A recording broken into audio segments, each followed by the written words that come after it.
Self-regulation is a big term in the early childhood field these days.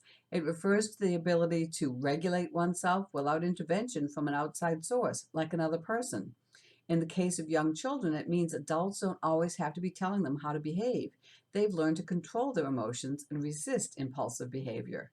Obviously, that's a good thing. The ability to regulate oneself is something we want for every individual. The sooner the better.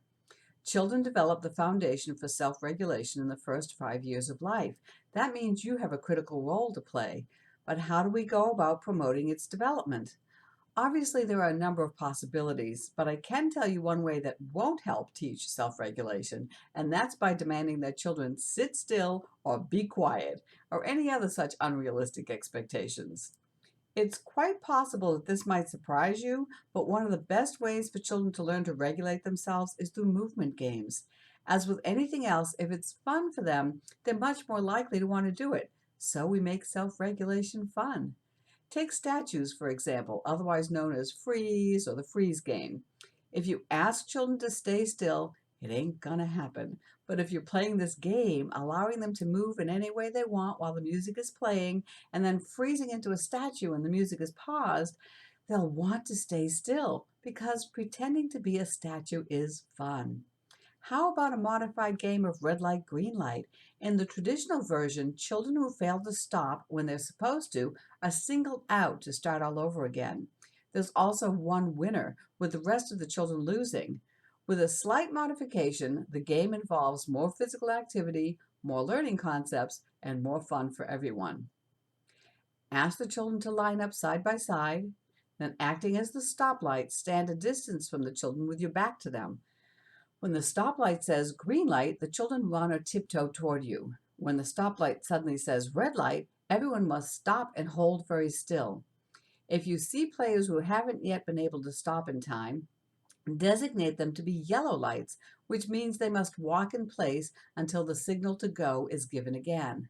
When someone finally reaches the stoplight, the game starts all over again with someone else acting as stoplight. Another example involving holding still is freeze tag. In this game, one player is it, and tagged players must remain frozen, feet apart, until another player crawls onto their legs.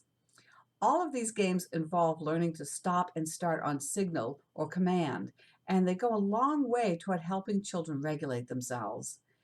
In past videos, we've talked about Simon Says, played in two circles or lines so children can keep participating, for emergent literacy, active listening, and for science, body part identification. Not only is it great for those skills, also it contributes to self-regulation because the children have to concentrate in order to move only with Simon's permission. Even something like follow the leader requires self-regulation because the children will have to focus on the leader's movements while also controlling the tempo of their own movements to keep from bumping into one another. Want children to learn to move slowly? Give them a reason to. Invite them to pretend to be a kitty cat stalking a bird, walking through peanut butter, walking through deep, deep snow or mud, a turtle, a snail, an astronaut floating in outer space, or anything else you can think of that brings slow to mind. Another image that works quite well is that of the tightrope walker. Place several long jump ropes in straight lines on the floor or ground to keep children from waiting too long for a turn. Invite the children to pretend they're walking on tight ropes like acrobats in the circus. Once the children are comfortable walking in a forward direction, invite them to try walking sideways in both directions and finally backward. The final challenge is for the children to try different locomotor skills, such as tiptoeing, galloping, or hopping from one end of the tightrope to another. Obviously, this takes place over a period of time. How about a parachute game called Roll Around? For this, you'll need a parachute or large sheet and a small ball.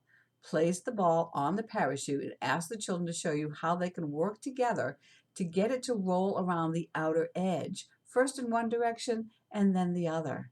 This takes lots of self-control, but they'll exhibit it because they'll enjoy meeting this particular challenge. Here's a list of the games we've talked about: statues, red light, green light, freeze tag, Simon Says, follow the leader, and roll around. I once heard a wise man, the late Fritz Bell, owner of Creative Classrooms, say that we have two choices when we're working with young children. We can keep saying, sit still, or we can ask them to do what comes naturally to them. Playing games comes naturally to them. Thanks for watching. Leave me your comments and questions, and please do subscribe to this channel if you haven't already.